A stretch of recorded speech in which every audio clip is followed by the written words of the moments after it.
Hello everybody and welcome back to the Kingdom Hearts 2 playthrough! So we begin the third day, and really this is probably one of the shorter days of the batch, but it is also going to be the day in which we decide on our stats for the rest of the game, or at least what abilities we're going to get when. But first we've got some mind messing to go through before we can progress any further.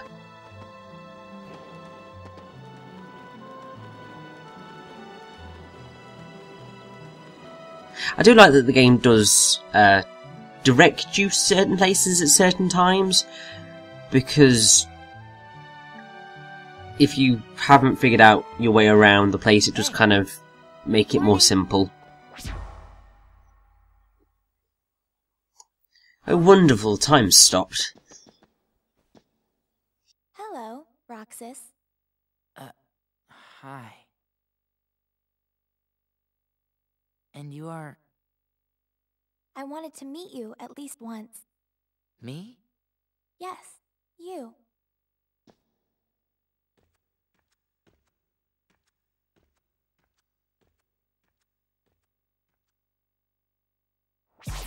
Olette dragged me along to go shopping. Hey, you want to come with us? Wait. Did you just see that? He's stalling. Very well then. We'll see you later, Roxas. Okay? Yeah. Did she go to that haunted mansion? Well, I have absolutely no idea how you could tell from where you are right now, because the Haunted Mansion is like all the way the other side of Tram Common. I mean, you seem to have followed her reasonably well, but how could you know she was going to the Haunted Mansion when she just went down the road? And I suppose there's some logic in the sense of the Haunted Mansion is kind of this mysterious place that nobody goes to, so Mystery Girl quite feasibly could have gone there, or could be heading there because she's weird. Also wonderful, these creepers are back.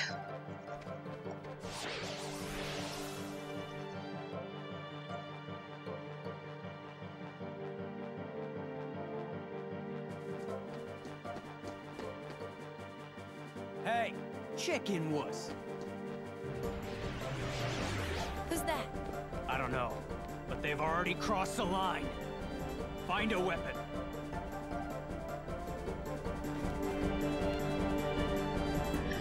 Yeah, I don't think that struggle bat's going to do you much good, Roxas. I mean, it's proven incredibly inefficient before, and I mean, thankfully we only have to face down one of these creatures, because it's not a Heartless, and I want to refrain from using its proper name until it has been revealed to us, because I want you to suffer the opening of this game, as I feel it is. It's so frustrating, because I like Roxas as a character now more so than I used to, because of the backstory he's given in later installments. Not good. But kind of playing through this at the start of the game, just no. It's too long for its own good, and Roxas! all it does is forestall the actual game happening.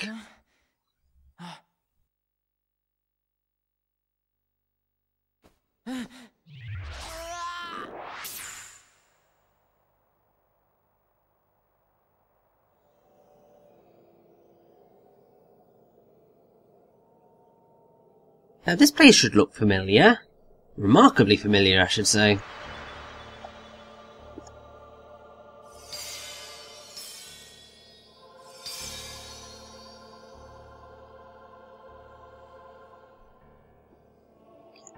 And this track, which you should definitely recognise, is Dive Into the Heart, Destati. Now, you have the choice between the staff, the sword, and the shield.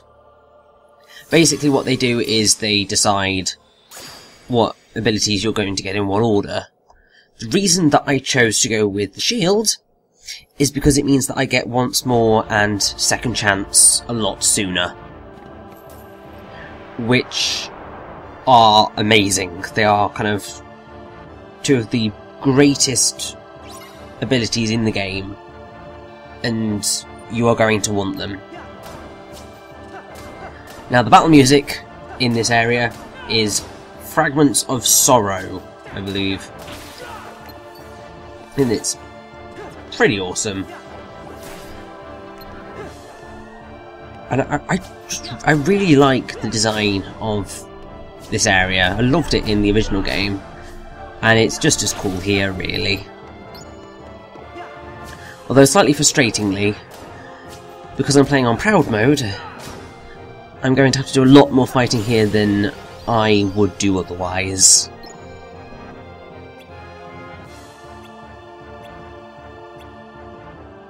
But yay, we gain the use of abilities, and abilities are going to be integral to being successful in this game, really. Aerial recovery in particular is an incredibly helpful skill, and one that you're going to need to make a lot of use of, especially in something that's about to happen a little bit later in this part, actually.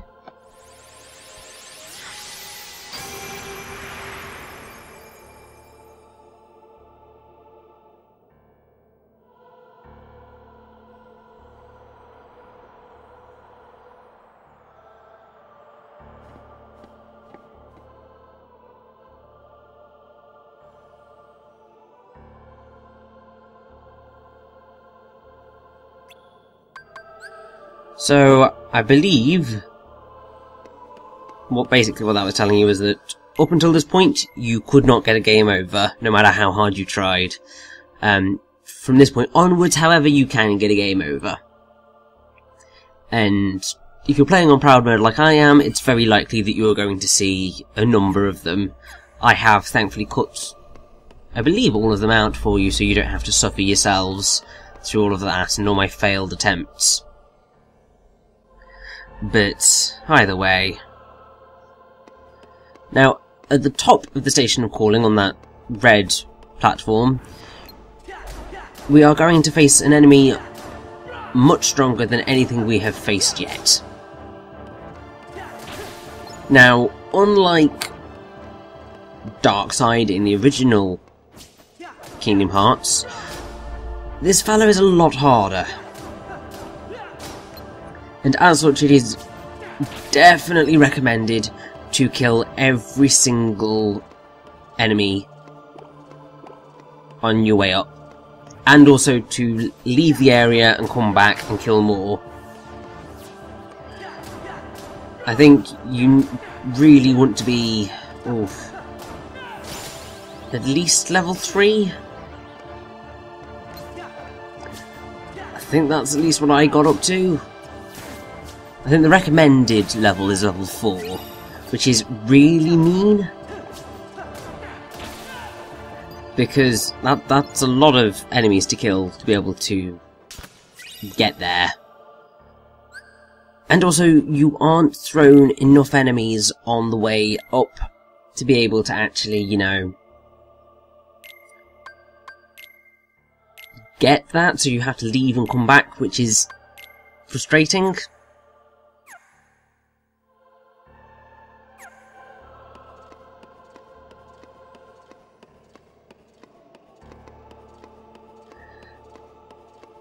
However, thankfully, I do believe I cut out most of my grinding.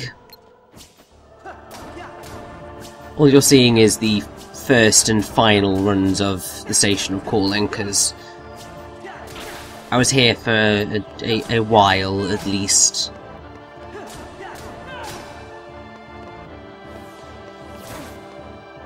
So we're 34, so got another 6 enemies to defeat in order to get to level 3, in order to be of a decent enough level to be able to take on the enemy that we are going to face. I think that it is easily possible to beat it on normal without doing this sort of stuff, and it probably is relatively okay to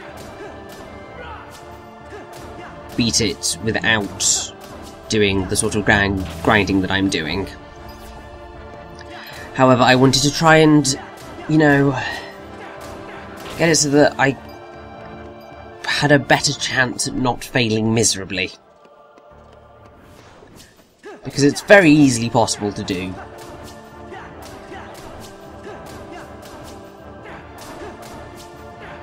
Also, an excellent way of beating these guys up is to do a reversal, 2 hits, reversal again, 2 hits, and just keep doing that because they can't do anything to you after that. It's quite awesome, really.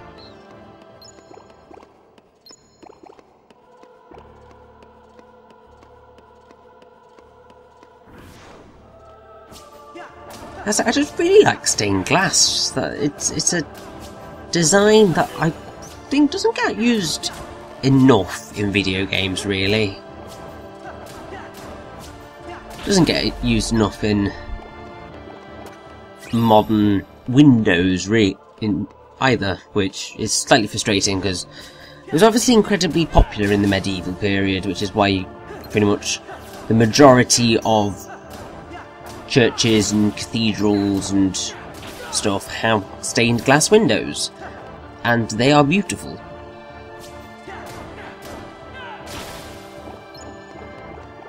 But I think that is enough grinding.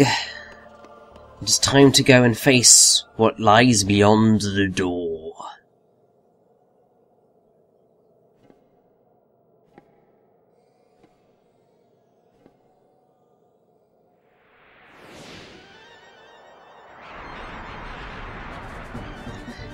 And here it is, the rather terrifyingly huge Twilight Thorn. So the music for this fight is tension rising, and it is quite cool.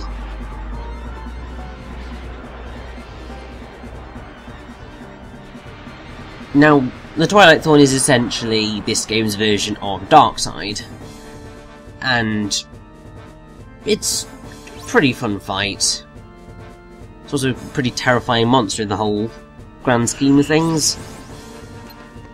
But it is also going to introduce you to the reaction command, which you are going to need to use in order to actually survive and defeat it. And it's really, really cool.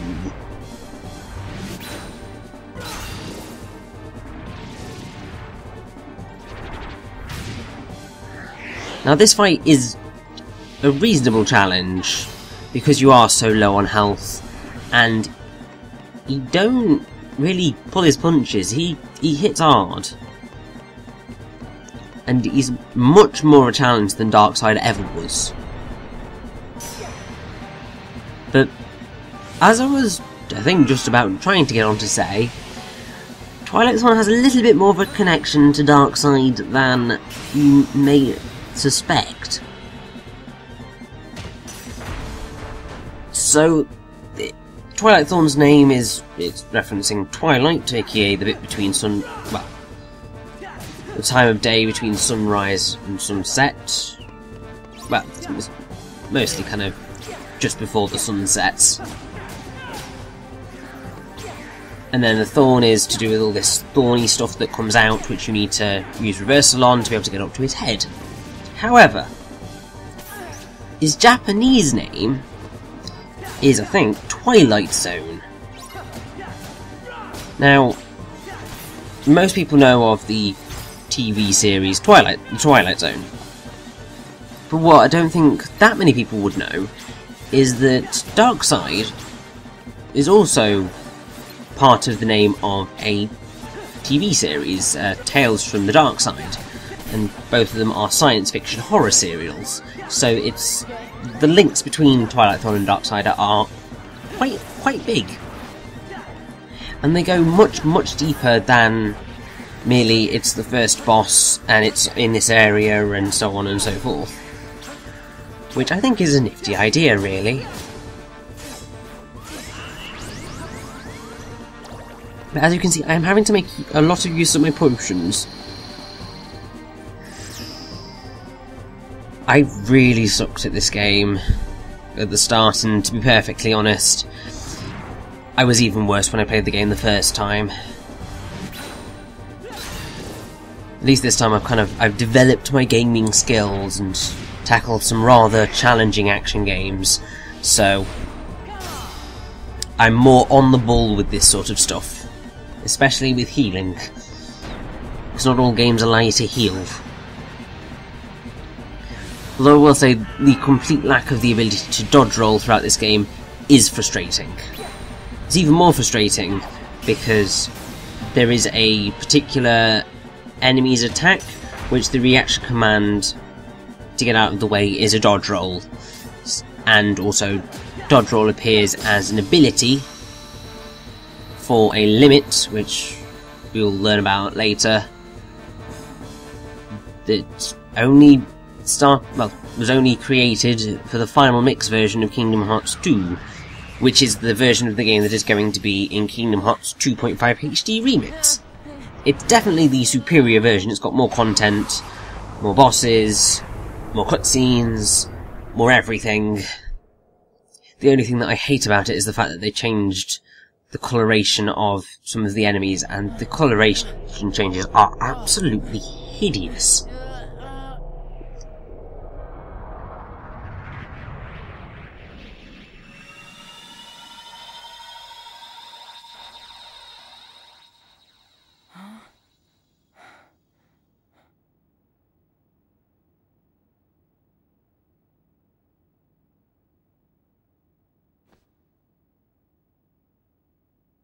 My name is Naminé.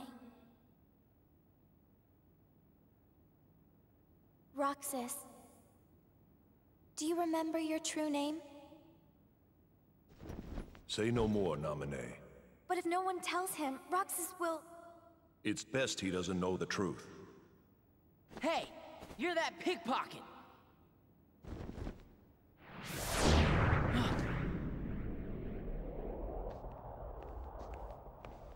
Whoa!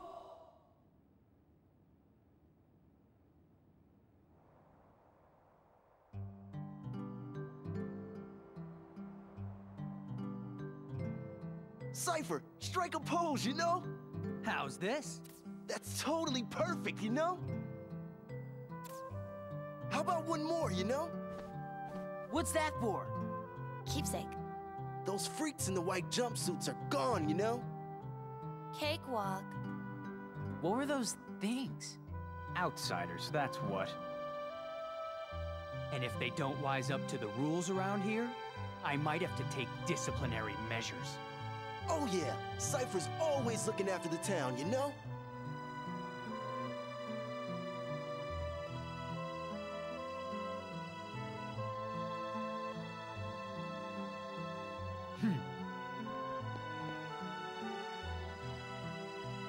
Wait up! Hey, no chickening out of the tournament tomorrow. We'll be waiting, you know?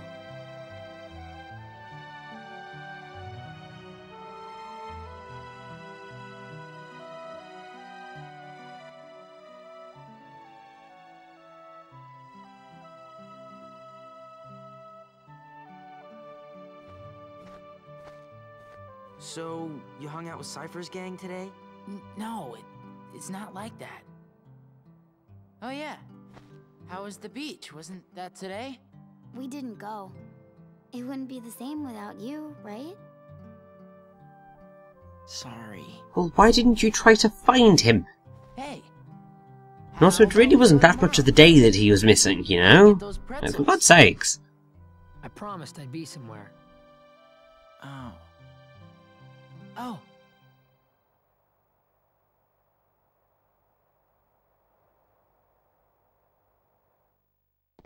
You and I have to make the finals. That way, no matter who wins, the four of us split the prize. Okay, you're on. You two are gonna clean up. Go get him. It's a promise. Yes, you really needed to show us this flashback to something that happened, like, maybe 40 minutes ago? It's really not that long. I'm out of here. It was yesterday. In game time. Like, come off it, Hana. Restoration at 48%. And Roxas, like, Blumminack. Was that Namine made of data? No. Namine hijacked the data herself. Look what she's done now. She's totally beyond my control. Calm down.